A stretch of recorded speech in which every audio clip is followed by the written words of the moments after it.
I dressed my nephews up. They didn't know what character they were. They didn't matter. It's like, I'm a wizard. This is so cool. And when you take them to a convention, and they turn into the superstar too.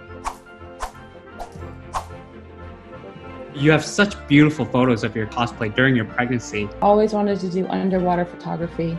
It's amazing looking.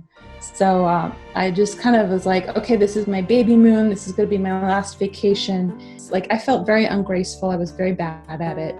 The photographer was amazing though, and she got some incredible shots. It was the perfect blend of like maternity and nerd and, oh my God, I'm in a pool. What's going on? I didn't start off as a performer. I'm the opposite. I'm a sewer, and I really like just sitting and crafting. But then I found that getting out there as a character was completely different than getting out there as me. General advice for getting comfortable with cosplay is you just kind of gotta do it. I love just seeing kids light up when they see a character they like. And I always knew that when I started a family, I wanted my kids to like be a part of that. And, you know, she started real small, 3 months old. She got her first cosplay to match my Sailor Moon. She got Chibi Moon.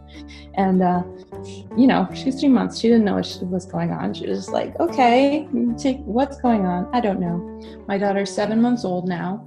And yeah, I know. She's like starting to crawl and stuff. She's very cute.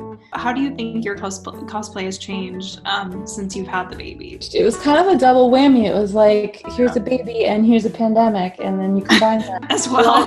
You know, after she goes to bed, you get like 1 hour before I'm exhausted and I have to go to bed. So smaller projects, and like, you know, like I'm doing her Halloween costume now. Crafting for children is very different. For me, like I don't really mind. It can be a little uncomfortable. The fabric or materials can be like a little itchy, a little stiff, whatever. But for a kid, you really want it to be comfortable, stretchy, breathable, like no loose parts. And they're proportioned very differently. I make a lot of my own patterns usually, but for kids I'm like, well, you're kind of potato shaped, I don't know what to do. But usually the answer is just like sew a bag and then, you know, make it stretchy. So we're figuring it out.